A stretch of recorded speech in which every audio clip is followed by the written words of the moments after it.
Muhammad bin Ali dan Syekh Abu Bakar. Semoga apapun yang beliau sampaikan nanti tercatat rapi dalam amal saleh beliau, dan beliau akan temukan besok di hadapan baginda Rasul Sallallahu Alaihi Wasallam. Dan pada beliau waktu dan tempat saya persilahkan, dan Nabi wa alihi salawat.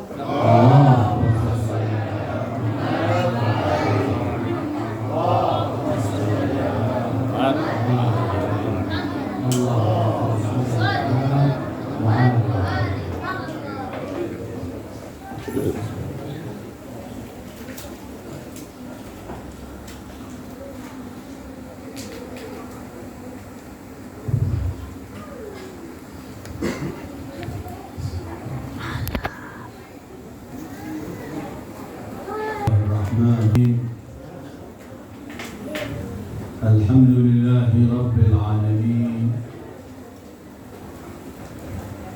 Wassalatu wassalam ala al-mab'uthi rahmatan lil alamin, tabibi qulubina wa syafi'i dunubina, Abil Qasim al-Mustafa Muhammad. Allahumma salli ala Muhammad wa ali Muhammad. Allahumma salli ala Muhammad wa ali Muhammad. Allahumma salli ala Muhammad wa ali Muhammad. Wa alihi at-tayyibin at-tahirin wa ashabihi al-muntajibin wa man tabi'ahu bi ihsan ila yaumiddin. A'udzu billahi minasy syaithanir rajim.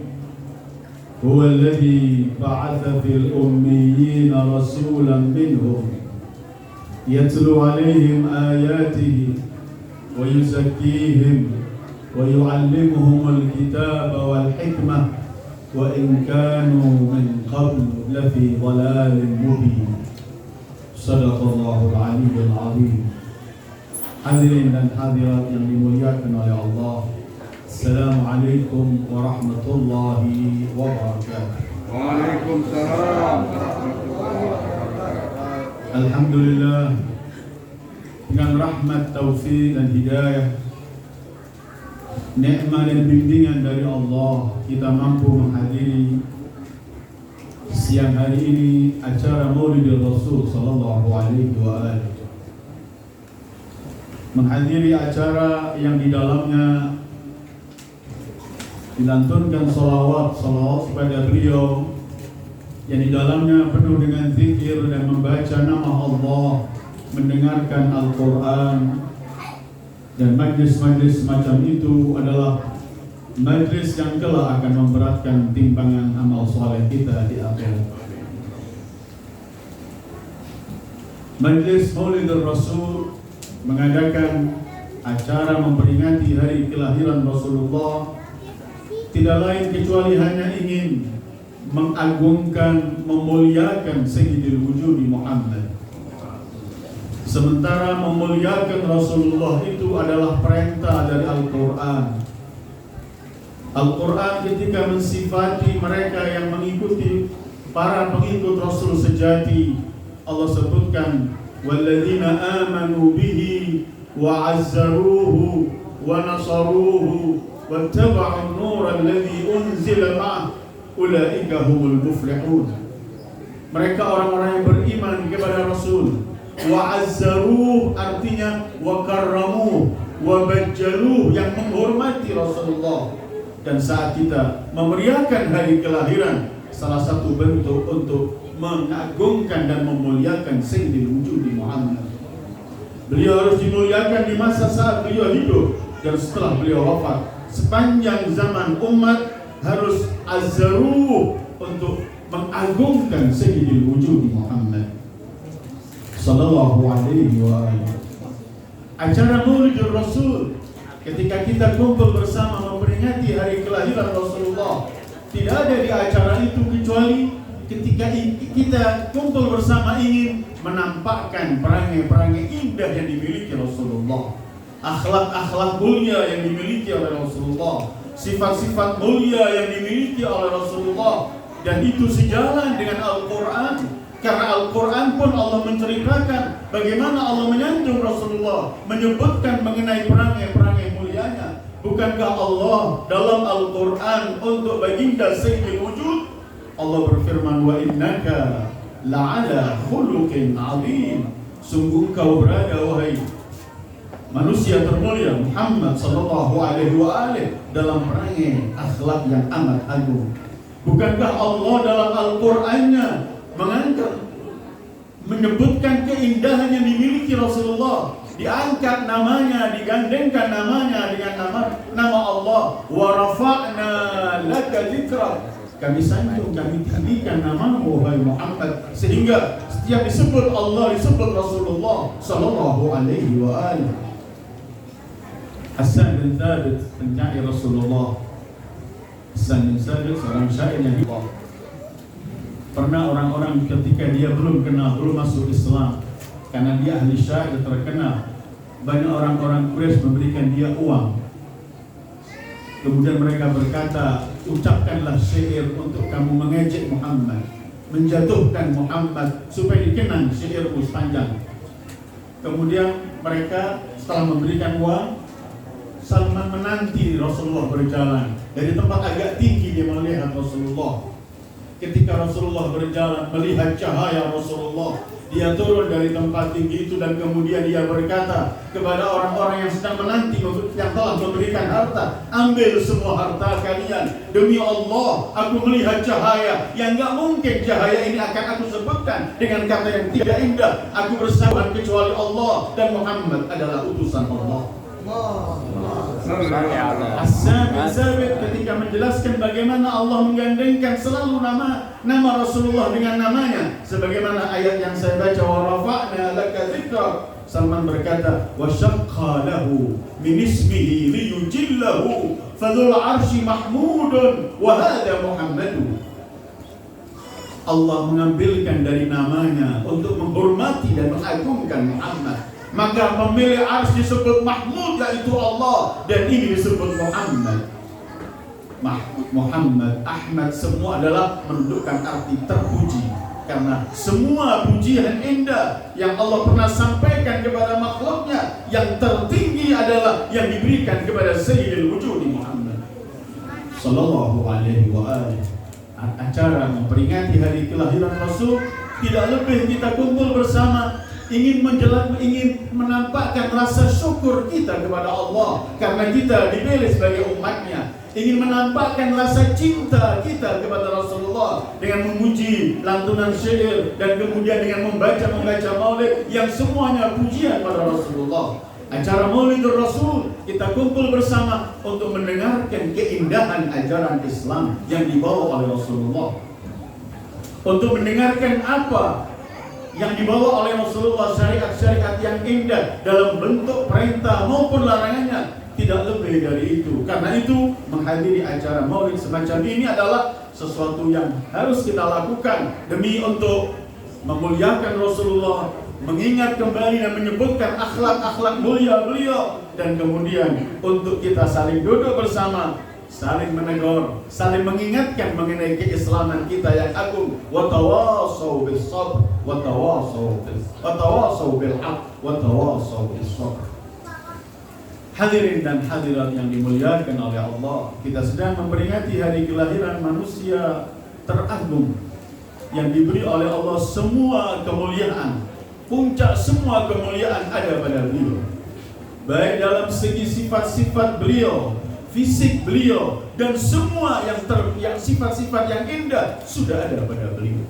Baik ketika kita membicarakan mengenai mukjizat beliau, para nabi, setiap Allah mengutus nabi, pasti oleh Allah diberi mukjizat nabi itu untuk meyakinkan pada umatnya bahwa ia benar-benar nabi dan apa yang akan dibawa adalah satu perintah dari Allah.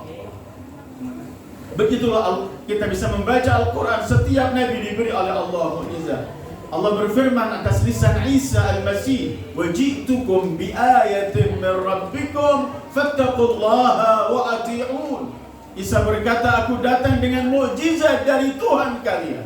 Setelah kalian melihat mukjizat ini, kalian meyakini bahwa aku utusan Allah? Baru Isa berkata, fattaqullaha, bertakwalah kalian pada Allah, wa ati'uni, dan taatlah kepadaku. Mukjizat Sayyidul Wujud melebihi mukjizat seluruh para nabi. Mukjizat para nabi habis di masa mereka dan selesai. Mukjizat-mukjizat itu agung dan mulia, tetapi di masa mereka dan selesai.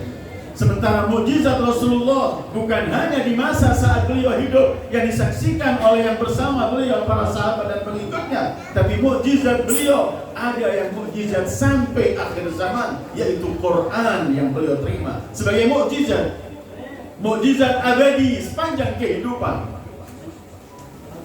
Seluruh kesempurnaan dan kemuliaan ada pada beliau. Mukjizatnya melebihi seluruh mukjizat.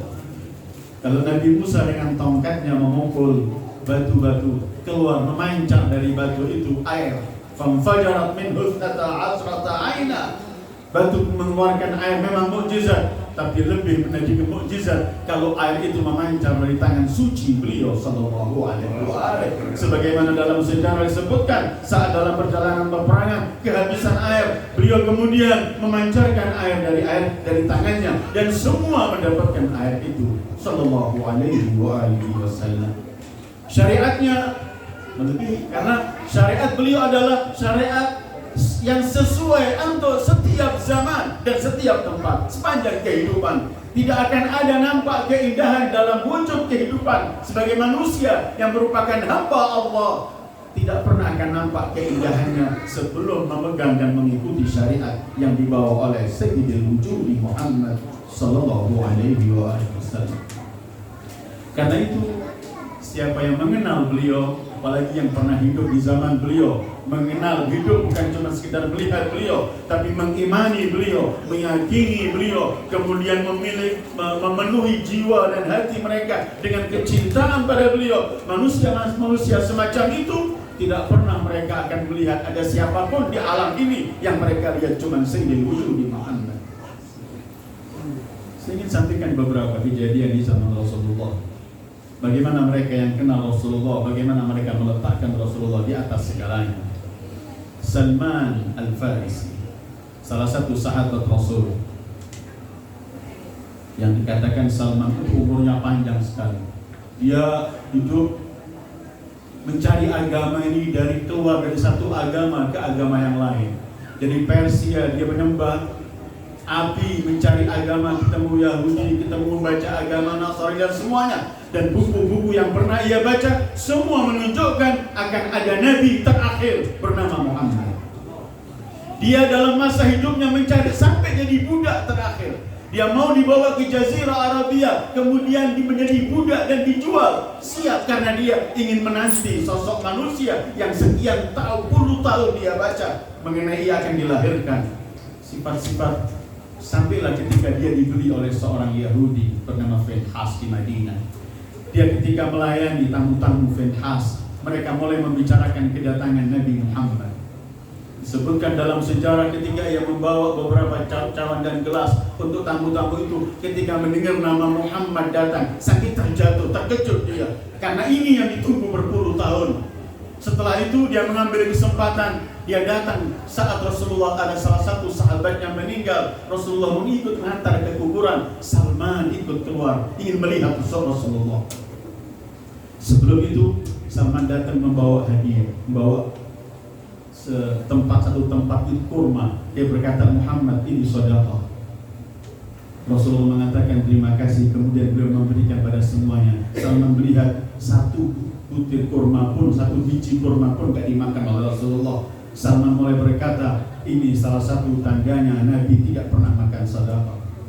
2-3 hari dia datang bawa kurma yang sama, satu tempat. Kemudian dia berkata, wahai Muhammad, ini hadiah, kami baru mengambil. Rasulullah menerima dan terima kasih. Beliau memakan dan mengajak sahabatnya untuk makan.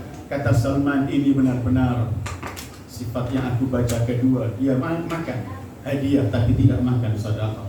Setelah beberapa hari, salah satu sahabat Rasulullah meninggal.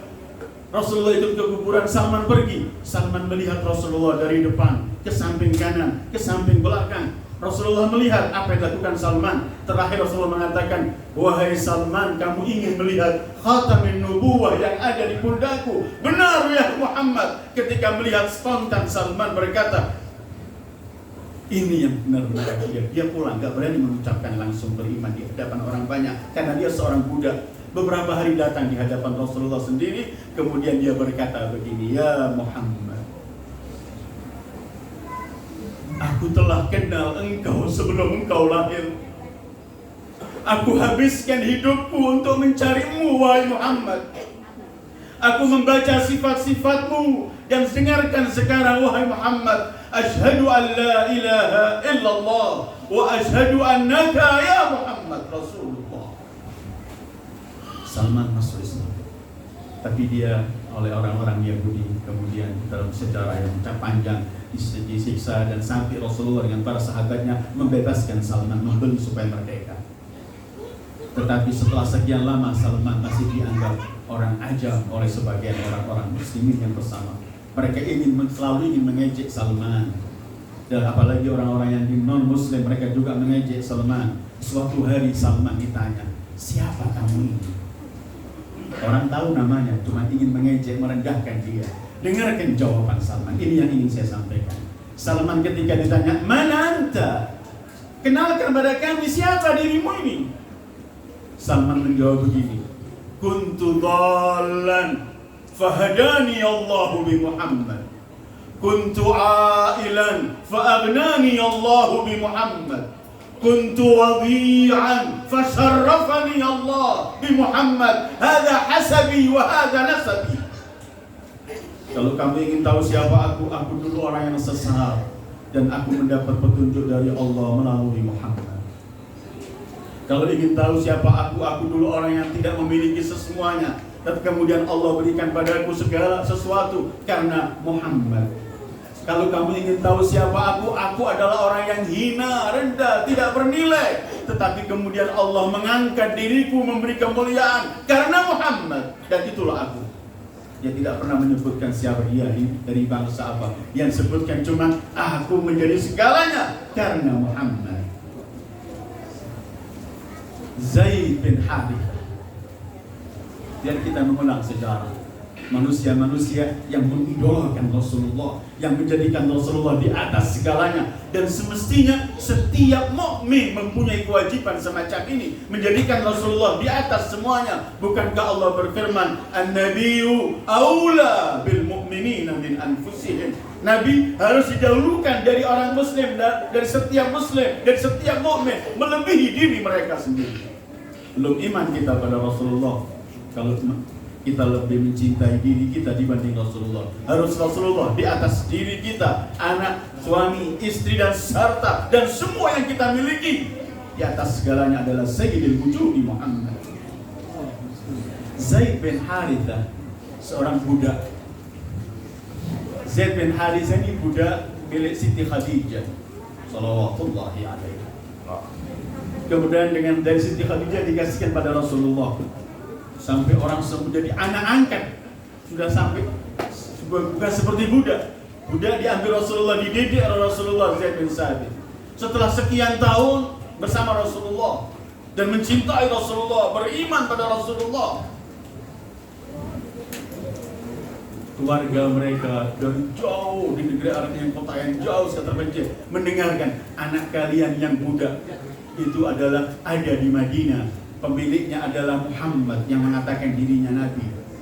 Ayah Zaid, keluarga Zaid datang dari dusun jauh pergi ke Madinah untuk menebus Zaid supaya dimerdekakan.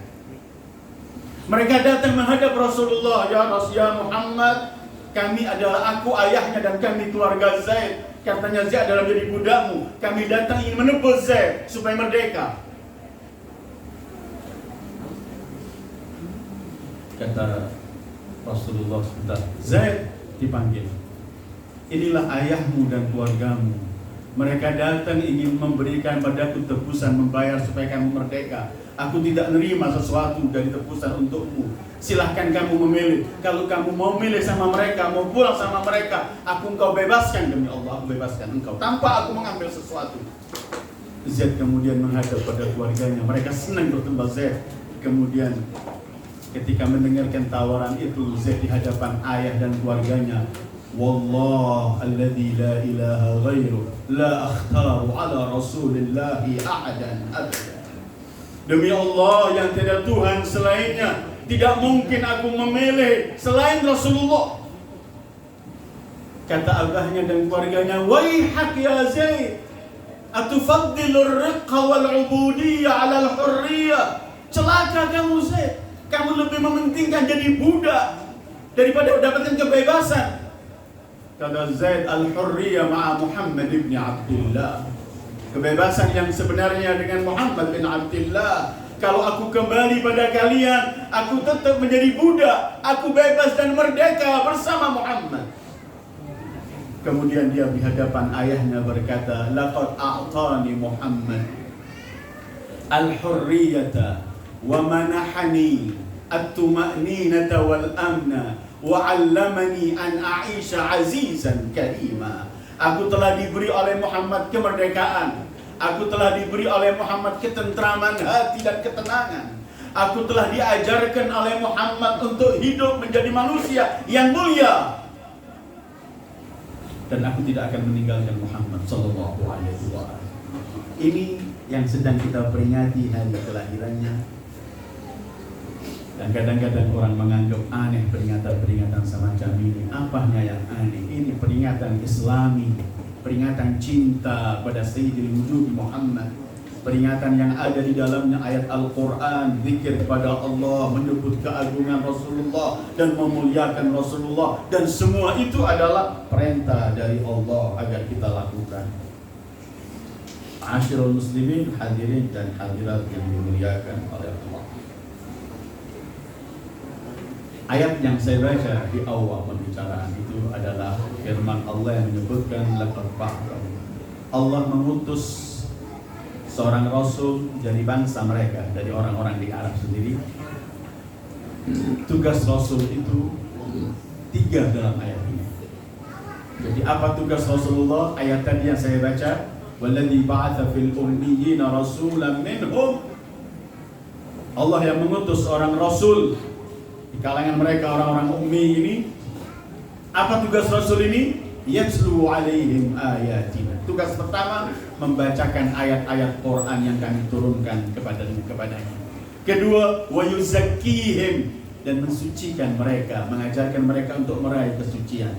Dan yang ketiga, wa yu'allimuhumul kitaba wal hikmah, mengajarkan pada mereka Al-Quran, Alkitab wal hikmah, sabda-sabda beliau sebagai penterjemah dan penafsiran Al-Quran. Setidaknya dalam ayat ini ada 3 tugas Rasul yang harus kita juga selalu mengingat tugas ini, karena tugas ini Allah bebankan Rasulullah untuk disampaikan pada kita. Karena itu kemudian kita juga harus menyambut semua apa yang disampaikan Rasulullah. Tugas Rasul pertama pada umat ini adalah yatslu alaihim ayatina, membacakan ayat-ayat suci Al-Quran yang turun.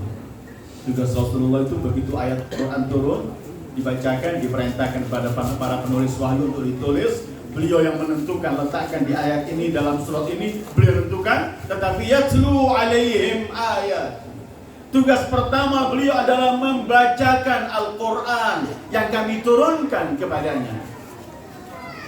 Ini sebagai pelajaran bagi kita bahwa kita dalam program hidup kita ini hendaklah kita dahulukan membaca Al-Quran dalam kehidupan kita. Kita jadikan program rutin harian kita, bahwa kapanpun kita harus luangkan waktu untuk membaca Al-Quran. Kadang-kadang Al-Quran di tempat kita berdebu, ketemunya Ramadan sekali baru kita baca. Padahal Al-Quran ketika kita membaca, Al-Quran adalah rahmat, Al-Quran adalah cahaya, Al-Quran adalah obat. Begitu sifat-sifat Al-Quran. Al-Quran adalah yang menyembuhkan bermacam-macam penyakit hati kita. Al-Imam Ja'far As-Shadiq beliau pernah menjelaskan, setidaknya paling sedikit kamu membaca 50 ayat dalam sehari, paling sedikit. Yatslu alaihim ayatina. Karena itu dalam ayat lain Rasulullah pernah mengeluh pada Allah, mengeluh. Wa qala ar-rasulu ya Rabb inna qaumi ittakhadhu hadzal qur'ana mahjura. Ketika Rasul berkata, ya Allah, umatku, kaumku, mereka meninggalkan Al-Quran. Ada yang meninggalkan dari mulai membacanya, ada yang meninggalkan bukan cuma membacanya, isinya pun dilanggar dari bermacam-macam. Jadikan tugas Rasul pertama adalah membacakan ayat-ayat Al-Quran. Mari kita jadikan pegangan hidup kita. Jangan pernah lewat matahari terbit sampai kemudian datang hari berikutnya kita tidak menyentuh kitab Allah. Apalagi sekarang ini, kalau kita dalam perjalanan pun, kita kalau nggak mampu membawa Al-Quran, di mana-mana kita semua kita punya HP, dan di HP itu ada Al-Quran. Kalau mau kita isi, yatlu alaihim ayat. Tugas pertama Rasul membacakan Al-Quran. Karena itu Al-Quran ini, ketika kita membaca, selain kita sedang berdialog, kalau kita begini, orang-orang yang dekat pada Allah, orang-orang aulia mengatakan, kalau kamu ingin berdialog kepada Allah, berbicara kepada Allah, sholatlah kamu. Ketika kamu sholat, kamu sedang berdialog dengan Allah. Iyyaka na'budu wa iyyaka nasta'in. Kemudian mereka berkata, kalau kamu ingin diajak bicara oleh Allah, maka bacalah Al-Quran. Allah ketika kita baca, ya ayyuhalladzina amanu, dan ayat semacam itu, Allah sedang menyeru pada kita. Apa alangkah indahnya kalau pagi hari dalam hidup ini kita mulai setelah sholat, kita berdialog pada Allah, kemudian kita membaca Al-Qurannya, Allah sedang berbicara dengan kita. Ya, ayat. Tugas Rasul pertama membacakan. Rasulullah ketika ingin mengajak kita untuk membaca Al-Quran ini, beliau mengatakan begini, sallallahu alaihi wasallam, kalian kalau membaca Al-Quran satu huruf 10 pahala. Satu huruf 10. Kemudian beliau ketika menjelaskan satu huruf 10, beliau teruskan, la aqul alif lam mim harf.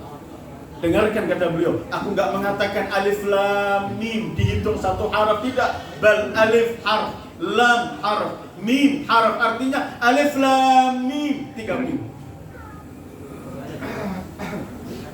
Yatlu alaihim ayat, membaca ayat-ayat Al-Quran. Tugas beliau kedua, wa yuzakkihim, mendidik mereka, membimbing mereka, ingin mensucikan mereka, tazkiyah tarbiyah. Karena nggak cukup kita bisa memiliki hal-hal yang indah di luar, sementara kita tidak membersihkan hati kita, mensucikan jiwa kita. Rasul diutus oleh Allah untuk mensuci. Orang yang dia mampu bisa membersihkan hatinya dari penyakit-penyakit yang ada. Setiap manusia punya penyakit itu kalau dia nggak melawan dan mengobati sendiri. Ada namanya kikir, ada namanya dengki, ada namanya su'udon sama yang lain, ada namanya sombong, dan bermacam-macam penyakit. Maka tazkiyah itu adalah kita ingin membersihkan hati, dan itu perlu mohon kepada Allah dan perlu usaha. Karena setiap kita akan ada dihampiri oleh penyakit-penyakit itu. Semua kita punya hawa nafsu, kita punya syaitan, kadang-kadang kita enggak. Tetapi Rasulullah, tugas beliau setelah membacakan ayat Al-Quran, yuzakkihim, mensucikan. Kadang-kadang kita melihat dalam Al-Quran, ayat semacam ini ada berkali-kali mengenai tugas Rasulullah. Tapi yang aneh, Allah selalu mendahulukan yuzakkihim dari yu'allimuhum. Tugas ketiga ini mengajarkan. Urutannya kan semestinya membaca, mengajarkan, baru dari pelajaran itu untuk mensucikan diri. Tidak. Tapi Allah dahulukan yuzakkihim, baru yu'allimuhum. Kenapa? Karena tidak ada artinya ilmu dan tidak ada artinya segala sesuatu itu kalau tidak dibarengi dengan pembersihan jiwa. Seakan-akan gunanya yu'allimuhum, tujuan pertamanya adalah liyuzakkihim. Ini yang ada di tengah-tengah kita ketika kita melihat orang cepat berkelahi sama sana, su'udon sama sana, saling melakukan hal-hal yang keji. Urusannya adalah membiarkan penyakit hati tanpa ingin berusaha untuk membersihkan. Sementara Allah berfirman, qad aflaha man zakkaha wa qad khaba man dassaha. Orang yang paling beruntung adalah yang mampu membersihkan jiwa. Tugas pertama, yatlu alaihim ayat. Tugas keduanya, yuzakkihim. Ini pun harus jadi konsep kehidupan kita. Kita jadikan konsep kehidupan kita membaca Al-Quran, kemudian usaha melawan diri. Karena itu Allah berfirman ketika Allah menceritakan Rasulullah diperintahkan untuk memungut uang zakat dari orang yang kaya. Kenapa orang-orang kaya harus membayar zakat? Rasulullah disebutkan, Allah menyebutkan dalam Al-Qur'annya, khudh min amwalihim sadaqatan tutahhiruhum biha wa tuzakkihim. Ambillah wahai Muhammad dari mereka orang-orang yang kaya ini harta sedekah mereka, zakat mereka. Apa tujuannya? Supaya dengan zakat dan sedekah itu mereka mampu membersihkan jiwa mereka. Bagaimana? Ingin berbuat baik kepada orang yang memerlukan. Itu melawan diri kikir, ingin memberikan yang terbaik pada sesama hamba Allah, melawan ego, melawan hal-hal semacam itu adalah tugas Rasul yang harus ada pada kehidupan kita. Yuzakkihim. Baru yang ketiga, wa yu'allimuhumul kitaba wal hikmah. Tugas Rasul mengajarkan isi Al-Quran. Allah berfirman dalam ayat lain, wa anzalna ilaika dzikra litubayyina linnasi ma nusila. Kami turunkan kepadamu Al-Quran wahai Muhammad agar kamu jelaskan kepada umat ini. Rasul menyampaikan, memberikan ilmu Al-Quran dan Al-Hikmah. Yu'allimuhumul kitaba Al-Quran wal hikmah adalah sabda-sabda suci beliau ketika beliau menafsirkan Al-Quran. Karena itu Rasulullah adalah muallimul insan. Rasul adalah yang memberi pelajaran, guru yang memberi seluruh pelajaran untuk umat manusia. Umat manusia, siapapun mereka, ketika ingin meraih kesuksesan, kebahagiaan, keberuntungan, dunia dan akhirat, harus mengambil dari ilmu yang disampaikan oleh Sayyidul Wujud Muhammad sallallahu alaihi wa alihi. Ada membaca Al-Quran, mensucikan jiwa dan diri, dan kemudian mengajar. Yu'allimuhumul kitaba wal hikmah.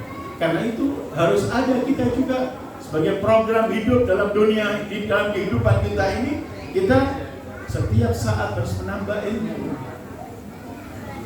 Gak ada orang mengatakan dirinya aku sudah cukup. Setiap orang harus menambah ilmu. Rasulullah pernah bersabda, kalau ada satu hari lewat aku gak menambah ilmu, maka itu hari yang paling jelek dan sial bagiku. Sallallahu alaihi wasallam. Padahal beliau sudah diberi semua ilmu oleh Allah.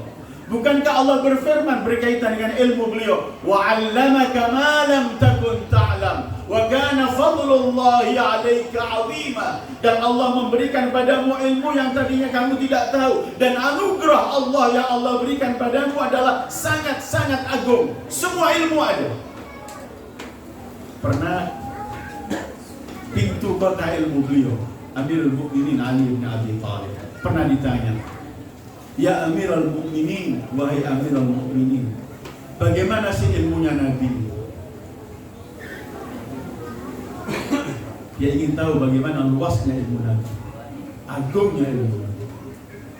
Kaifa kana ilmu Nabi? Imam Ali menjawab begini, ilmu Nabi, ilmu Nabiyyin, wa ilmu ma huwa ma kana wa ma huwa kainun ila yaumil qiyamah.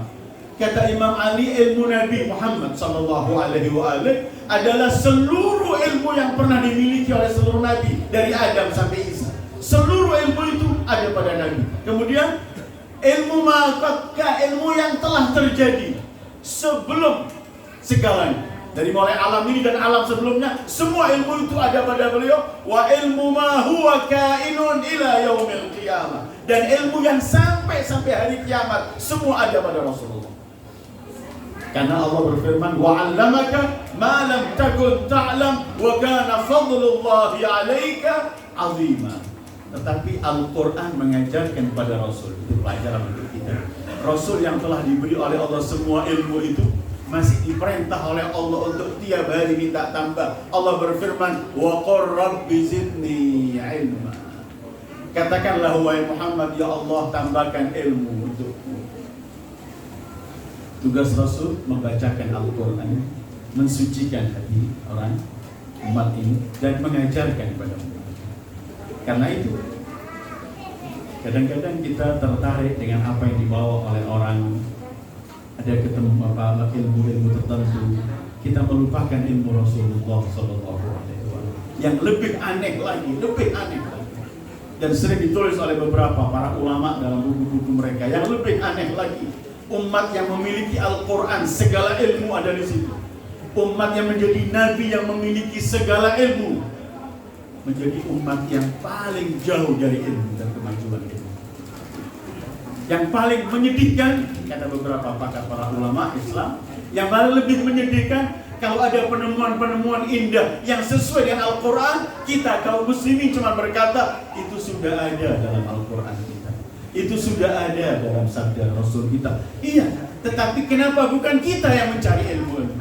Kenapa bukan kita yang berusaha untuk membuat eksperimen dan segala macam untuk mewujudkan apa yang disabdakan oleh Rasul Sallallahu Alaihi Wasallam? Dan kalau kita membaca sekarang buku-buku yang ada ini, dan begitu banyak orang tokoh-tokoh di luar sana masuk Islam karena mereka mengagungkan ilmu yang dibawa oleh Al-Quran maupun sabda Rasulullah yang sesuai dengan semua zaman. Kita sebagai umatnya yang merayakan hari kelahirannya, yang mengatakan cinta padanya, yang mengikutinya, mengharapkan syafaatnya, kita dituntut untuk mencari ilmu mutlak. Ilmu apa? Ilmu apapun. Ilmu dalam Islam cuma satu syaratnya, tidak ada ilmu tertentu. Allah hanya berfirman, Iqra bismi rabbik. Baca semua ilmu, tetapi dengan nama Tuhanmu yang akan menyampaikan engkau pada Tuhan, pada Allah. Seluruh ilmu yang gak menyampaikan kita kepada Allah tidak akan berarti. Tapi semua ilmu, mau ilmu agama, mau sains, teknologi, dan segala macam ilmu, tapi sampaikan semuanya, Iqra bismi rabbik, bacalah dengan nama Tuhan. Kita sedang memperingati hari kelahiran manusia yang memiliki tugas dari Allah. Salah satu tugas dalam ayat yang saya baca tadi adalah membacakan Al-Quran, mensucikan diri mereka, kemudian mereka diperintah, mengajarkan ilmu-ilmu Al-Quran, ilmu-ilmu yang dibawa oleh beliau Sallallahu Alaihi Wasallam. Tadi ketika kita sampai di sini, kita dibagikan doa yang mulia, doa pegangan hidup, doa yang akan memberikan kebahagiaan akhirat dunia dan akhirat kita. Doa ini indah, doa ini diajarkan oleh cucu Rasulullah Sallallahu Alaihi Wasallam. Dalam doa itu ada 7 hal. Dan semua 7-7-nya sangat-sangat kita perlukan dalam pegangan hidup kita menuju sebagai hamba Allah. Doa untuk urusan dunia dan akhirat. Karena Imam Ja'far ketika ingin memberikan ini pada salah satu muridnya, beliau menawarkan, maukah engkau aku ajarkan sebuah doa untuk urusan dunia dan akhiratmu, dan doa itu pun cukup untuk menyembuhkan sakit matamu. Murid beliau mengatakan iya, dan di dalam doa ini yang sangat-sangat indah, yang perlu kita baca doa ini setiap salat subuh dan salat maghrib, ada 7 hal yang kita minta pada Allah. Sebelum saya akhiri dalam majlis pertemuan ini, saya ingin membacakan ini dan pentingnya 7 hal ini. Doa ini hanya diajarkan begini, Allahumma inni as'aluka bihaqqi Muhammadin wa ali Muhammadin alaihi. Ya Allah, aku memohon kepadamu dengan haknya Muhammad dan keluarganya atasnya. Salli ala Muhammad wa ali Muhammad. Beliau mengajarkan agar doa itu kita mulai dengan salawat pada Rasulullah. Kata dalam beberapa riwayat Rasulullah bersabda, semua doa tidak akan sampai pada Allah yang gak didahului dengan salawat dan diakhiri dengan salawat. Salawat pasti diterima oleh Allah. Kalau kita awali dengan salawat, kita akhiri dengan salawat, maka gak mungkin Allah menerima yang awal dan menerima yang akhir. Yang tengah-tengah yang kita munajatkan gak diterima oleh Allah, pasti akan dikabulkan oleh Allah. Apa yang diminta? Waj'alin nura fi basari. Berilah cahaya dalam mataku. Mata nikmat Allah yang besar. Kadang-kadang orang ingin, ada orang menangis di sana yang gak mampu melihat matanya, ingin membaca Al-Quran. Kita yang mata kita sehat, kadang-kadang gak membaca Al-Quran. Kita minta 6 basar, Mata kita adalah ada nur, ada cahaya. Bukan sekedar melihat, tapi ada cahaya. Ketika ada cahaya, kita bisa melihat sesuatu yang lebih indah di balik hakikat sesuatu. Wal basirata fi dini. Kedua adalah basirah dalam agama. Basirah itu adalah penglihatan mata hati. Artinya melihat agama sampai pada akarnya. Sering kita beragama cuma melihat agama sepintas. Kita nggak mendalami agama, nggak menjiwai agama, sehingga kehidupan kita nggak dituntun oleh agama. Kita perlu al-basirah. Karena itu Allah mensifati begini, innaha la ta'mal absar, walakin ta'mal qulub allati fis sudur. Banyak orang berpaling dari kebenaran bukan buta matanya, tetapi mata hatinya yang buta. Banyak orang buta nggak melihat, tapi mata hatinya melihat. Kita diajarkan untuk mohon agar mata hati kita bisa melihat agama ini dengan sebenarnya, sehingga kita nggak melihat agama cuma sebagai pakaian kita, nggak melihat agama cuma sebagai penampilan, tapi kita hayati, kita jiwai, sehingga kita mengikuti dengan cinta dan kita perjuangkan agama. Al-basirata fi dini. Kemudian wal yaqina fi qalbi. Kita diperintahkan untuk meminta kepada Allah, ya Allah berikan keyakinan pada hati. Karena begini, semua yang akan mendorong kita untuk bekerja, untuk beramal saleh tergantung yakin kita. Yakin itu ada diesel atau power yang akan mengajak kita beramal. Kalau kita tidak memiliki keyakinan, kita tidak pernah akan melakukan sesuatu. Karena itu di awal saya katakan, setiap Allah mengutus Nabi diberi mukjizat. Tujuannya supaya umat ini yakin kalau Nabi ini benar-benar Nabi. Kemudian yakin bahwa yang dibawa oleh Nabi adalah dari Allah. Karena itu ada mukjizat. Tanpa mukjizat, Allah mensifati orang yang tidak yakin begini. Fahum fi raibihim yataraddadun. Mereka dalam keraguan mereka maju mundur. Karena yang mendorong kita hanyalah keyakinan. Dalam ayat lain ketika Allah menyebutkan afa hukmal jahiliyati yabghun wa man ahsanu minallahi hukman liqaumin yuqinun. Apakah mereka masih mau hukum jahiliyah? Siapakah yang lebih baik dari hukum Allah bagi orang-orang yang yakin? Karena itu kita minta ya Allah berikan pada hati kita keyakinan. Orang ini kalau yakin, saya kasih contoh sering dalam beberapa pertemuan. Kalau ada orang yakin dia harus pergi ke satu tempat, ada orang berkata padanya besok jam 4 pagi kalau kamu di rumahku depan pintuku, engkau akan saya berikan dagangan ini dan keuntunganmu akan memperoleh sekian ratus juta. Dia mulai sore sebelum 2 hari pergi dia, karena yakin. Dia dengan susah payah mungkin pergi ke tempat itu susah dengan segala macam resiko, tetapi mendorong dia untuk menganggap semua resiko kecil, semua yang sulit menjadi ringan. Karena apa? Didorong oleh yakin. Pernah mungkin kita sering mendengarkan cerita yang amat populer dalam salah satu peperangan, kalau tidak salah perang Ahzab. Ketika perang Badar itu Rasulullah saat itu kondisi kaum muslimin dalam kesusahan sekali, sehingga Rasulullah di hari itu pernah Fatimah membawakan ketika beliau ikut menggali parit, Fatimah membawakan 1 keping roti. Kata Fatimah, ya Rasulullah ini aku siapkan untuk Hasan Husain, tapi aku perlukan untuk kamu, mungkin kamu memerlukan. Ketika Rasulullah menerima, beliau berkata, demi Allah putriku Fatimah, 3 hari gak kemasukan sesuatu abahku dari makanan. Dalam kondisi semacam ini, sahabat dalam kondisi yang sulit, Jabir kemudian berkata, salah satu sahabat Rasulullah, Jabir ibn Abdullah al-Ansari.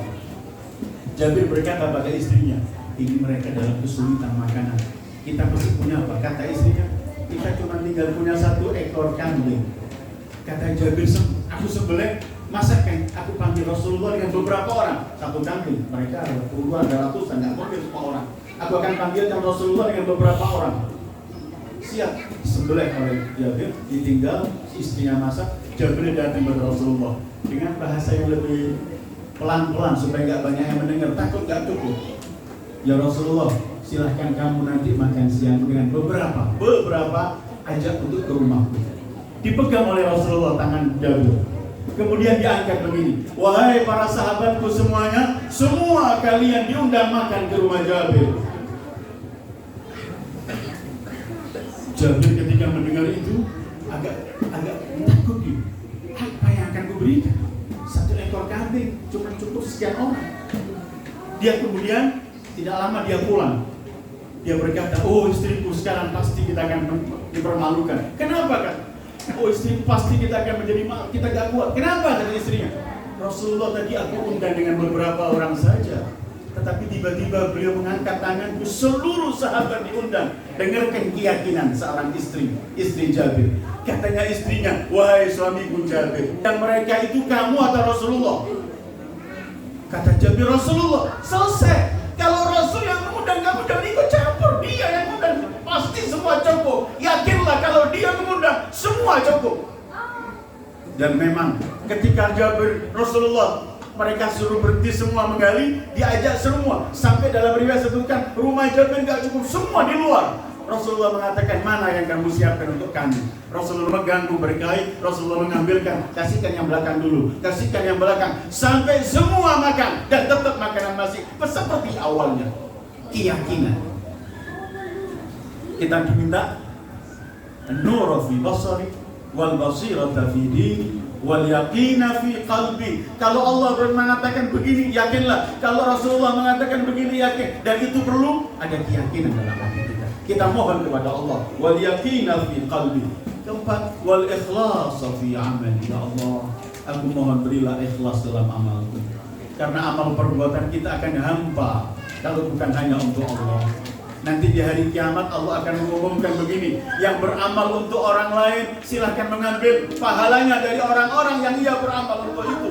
Yang beramal untuk aku, sekarang aku akan berikan pahalanya. Akan pergi kemana kalau kita beramal bukan untuk Allah? Sementara Islam mengajarkan mukhlisin lahuddin. Kita harus dalam beragama ini, beribadah dalam dan segala macam aktivitas kita, hanya kita beramal untuk Allah. Wal ikhlas fi amali. Kemudian wassalamata fi nafsi. Ya Allah, kami minta keselamatan untuk diri. Keselamatan ini mutlak. Selamat untuk diri, keluarga, istri, anak, tetangga, orang lain. Selamat baik dalam